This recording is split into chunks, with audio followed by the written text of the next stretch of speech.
Hello students, welcome to my YouTube channel. Today we will discuss our very important topic which is machine learning life cycle.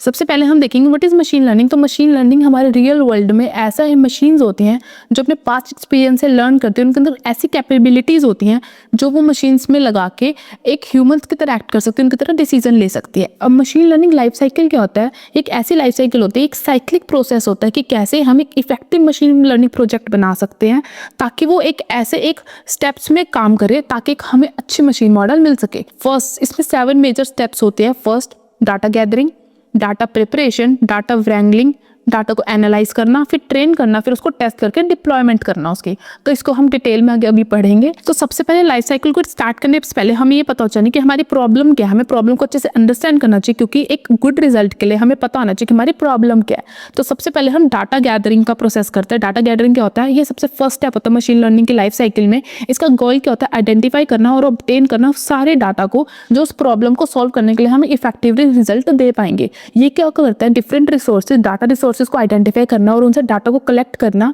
और उस data को ऐसे collect करना कि उसकी जो क्वालिटी है, उसकी जो क्वांटिटी है वो बहुत ज़्यादा इफेक्टिव हो और हमें एक इफेक्टिव रिजल्ट मिल सके। जितना ज़्यादा डाटा होगा उतना ज़्यादा एक्यूरेट हमें प्रेडिक्शंस मिल पाएंगे। इसके अंदर कुछ डाटा रिसोर्सेज हम यूज़ करते हैं, जैसे कोई भी सोर्स हो सकता है, जैसे इंटरनेट, वेबसाइट्स, कुछ भी हम डाटा का सोर्स यूज़ कर सकते हैं। फिर डाटा को कलेक्ट करके उस बहुत सारे डाटा को एक तरफ इंटीग्रेट करना, एक जगह लेके आना। डाटा की कलेक्शन के बाद सेकंड स्टेप आता है हमें डाटा को प्रिपरेशन करना है। डाटा की प्रिपरेशन में क्या होता है? डाटा को कलेक्ट करने के बाद हम उसको प्रिपेयर करते हैं आगे के स्टेप्स के लिए। डाटा प्रिपरेशन में हमारे डाटा को हम एक सुटेबल प्लेस के पास लेके जाते हैं और वहाँ पे उसको प्रिपेयर करते हैं ताकि वो जो मशीन लर्निंग के मॉडल है उसको भी ईजिली एक्सेप्ट कर सके। इसके अंदर कुछ स्टेप्स हम यूज़ करते हैं, जैसे डाटा एक्सप्लोरेशन, डाटा को एक्सप्लोर करना, फिर उसके अंदर कुछ प्री प्रोसेसिंग करना। ये स्टेप होने के प्रिपरेशन होने के बाद हम डाटा व्रैंगलिंग करते हैं। डाटा व्रैंगलिंग क्या होता है? हमने बहुत सारे डाटा को कलेक्ट तो कर लिया, लेकिन उस डाटा, अब वो डाटा हो सकता है वो ज़्यादा अनडिजायरेबल हो या हमें हेल्पफुल ना करें हमारे अच्छा आउटपुट के लिए, तो हम उसको क्लीन करते हैं और उस रो डाटा को कन्वर्ट करते हैं यूजेबल फॉर्मेट में ताकि हम उसको ईजिली आउटपुट जनरेशन में हेल्प कर सके। ये एक प्रोसेस होता है जहाँ पे हम डाटा को क्लीन करते हैं और सिलेक्ट करते हैं ऐसे वेरिएबल्स को जो यूज होते हैं ट्रांसफर करना डाटा को इनटू फॉर्मेट में।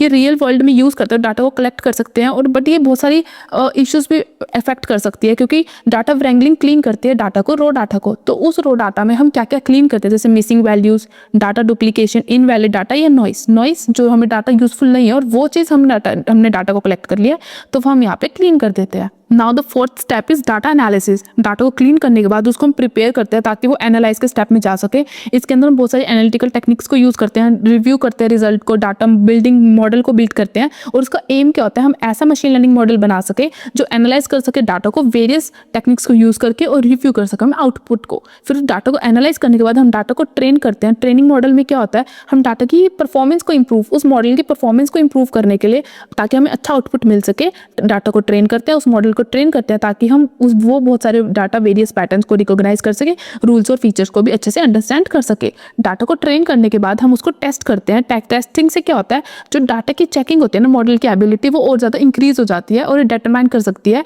एफिशिएंसी, मॉडल की एफिशिएंसी को और इंक्रीज करने के लिए। तो टेस्टिंग में बहुत ज़्यादा हेल्पफुल होता है ये। So the last step is deployment. Deployment क्या होता है? डाटा को हमने प्रिपेयर कर लिया, उसको अच्छे से एक्यूरेट रिजल्ट के लिए हम उसको एक एक्सेप्टेबल स्पीड पे डाल देते हैं, उसको रिलीज कर देते हैं रियल सिस्टम में। बट डिप्लॉयमेंट करने से पहले हम चेक कर लेते हैं कि जो हमारे डाटा की परफॉर्मेंस है, जो हमारे मॉडल की इंप्रूवमेंट हो रही है या नहीं हो रही है अवेलेबल डाटा पे। अगर उसकी इंप्रूवमेंट हो रही होगी तो हम उसको ईजिली डिप्लॉय कर सकते हैं।